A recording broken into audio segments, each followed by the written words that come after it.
आज हम समझेंगे पाइल्स यानी बवासीर के बारे में।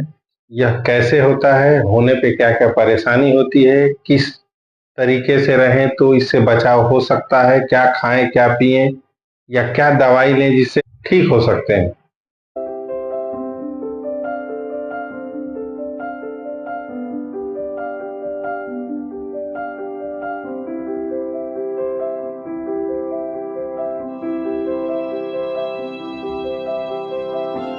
तो चलिए आज हम समझते हैं पाइल्स यानी बवासीर के बारे में। यह उन लोगों को ज़्यादा परेशान करता है जो कॉन्स्टिपेशन के शिकार होते हैं। उनको लेटरिन पास करने के लिए काफ़ी प्रेशर लगाना पड़ता है। उन लोगों को ज़्यादा परेशान करता है। दूसरा ये ओबेसिटी यानी मोटापे की वजह से भी लोगों में पाइल्स की समस्या हो जाती है। उसके अलावा प्रेगनेंसी के दौरान महिलाओं को भी ये प्रॉब्लम देखने को मिलती है। या वे लोग भी इसमें शामिल हैं जो बाहर का खाना ज़्यादा खाते हों, फास्ट फूड ज़्यादा लेते हों, लाल मिर्च ज़्यादा यूज़ करते हों। इस कंडीशन में भी ये परेशान कर देता है। इसके अलावा भी अगर कोई ज़्यादा वज़न वाली चीज़ उठाते हैं, इस वजह से भी ये परेशान करता है। और ये ज़्यादा अगर किसी का सिटिंग जॉब हो तब भी ये परेशानी होती है, ज़्यादा देर बैठ के काम करते हैं तब भी ये प्रॉब्लम होती है। या कोई अगर खाने में फाइबर कम ले रहा हो, हरी सब्जी नहीं ले रहा हो, सलाद-वलाद नहीं ले रहा हो, इसमें फाइबर ज़्यादा होता है, उस कंडीशन में भी ये प्रॉब्लम पैदा कर देता है। या किसी को क्रॉनिक डायरिया हो गया हो, उस वजह से भी ये प्रॉब्लम होता है।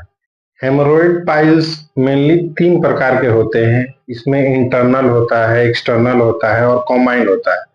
इंटरनल होता क्या है कि ये लेटरिन के रास्ते के अंदर ये स्वेलिंग आ जाती है या ये स्किन से ढका हुआ रहता है, ये इंटरनल वाला हो गया। दूसरा एक्सटर्नल होता है जो लेटरिन के रास्ते के चारों तरफ ये होता है जो कि स्वेलिंग आ जाती है और मस्से टाइप का निकल जाता है। तीसरा कॉम्बाइंड होता है जो अंदर भी होता है और बाहर भी होता है। अब हम समझते हैं कि पाइल्स होने के बाद क्या-क्या परेशानी देखने को मिलती है। तो देखिए ये अलग-अलग लोगों में अलग-अलग तरीके से हो सकता है। जैसे किसी को ब्लडिंग हो रही हो, ब्लडिंग के साथ-साथ पेन हो रहा हो। उसके अलावा खुजली होती है, साथ में जलन भी होने लगता है और दर्द होता है। ले कई बार लेटरिन के साथ-साथ भी ब्लड निकलने लगता है और उसके अलावा इसमें काफ़ी हद तक स्वेलिंग बढ़ जाती है, मस्सा बढ़ जाता है जिससे लोगों को काफ़ी हद तक परेशानी होती है, बैठने में दिक्कत होने लगती है, चलने में उनको असुविधा होने लगती है, चल नहीं पाते हैं ठीक से क्योंकि पेन इतना ज़्यादा होने लगता है और साथ में जलन भी होने लगता है। तो इससे बचने के लिए कुछ सावधानी करनी पड़ेगी, जो मैं आपको बता देता हूँ। तो इसमें करना ये होता है कि ज़्यादा से ज़्यादा पानी पीना होता है, फाइबर वाला खाना ज़्यादा से ज़्यादा खाना होता है, गुनगुने पानी से बैठ के नहाने से काफ़ी हद तक राहत मिलती है इसमें। फाइबर इसमें ज़्यादा लेना होता है, फ्रूट्स वगैरह ज़्यादा लेना होता है, बॉडी को हाइड्रेटेड यानी पेट को हाइड्रेटेड रखना होता है, उसके लिए पानी ज़्यादा पीना होता है। ऐसे कुर्सी पे बैठना चाहिए जिसमें आपके पाइल्स में ज़्यादा प्रेशर ना पड़े और कोशिश ये करना चाहिए कि कब्जियत ना रहे। कॉन्स्टिपेशन अगर रह गया तो ज़्यादा परेशानी हो जाती है। तो कोशिश ये करना चाहिए कि कॉन्स्टिपेशन ना रहे जिसकी वजह से प्रेशर लगानी पड़ती है, वो समस्या खत्म हो जाए।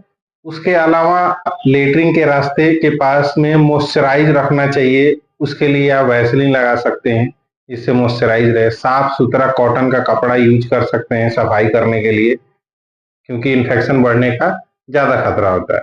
इसके अलावा मैं कुछ आपको ट्रीटमेंट बता देता हूँ, कुछ दवाइयाँ बता देता हूँ, जो आप लेंगे तो बहुत जल्दी राहत हो जाएगी। लेकिन अगर समस्या ज़्यादा हो तो नज़दीकी डॉक्टर से चाहे अपने जो भी डॉक्टर हैं आपके, उनसे ज़रूर कंसल्ट करेंगे। और मैं जो दवाई बता रहा हूँ इससे बहुत अच्छा रिज़ल्ट मिलेगा, बहुत जल्दी ठीक हो जाएँगे।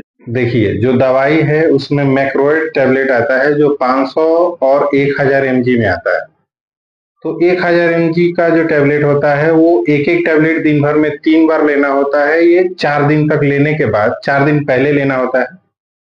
उसके बाद इसे 1 टैबलेट सुबह, 1 टैबलेट शाम को 3 दिन लेना होता है। उसके बाद इस टैबलेट को डेली 1 गोली 2 महीने तक कंटिन्यू लेनी होती है। इसका डोज़ इसी तरीके से है और इसमें 500 एमजी आता है तो जो स्टार्टिंग में जैसे मैंने आपको बताया कि एक-एक टैबलेट 3 बार 1000 एमजी वाला तो इसमें 2-2 टैबलेट करना होता है। तो इससे अच्छा है कि 1000 mg ही कंटिन्यू किया जाए।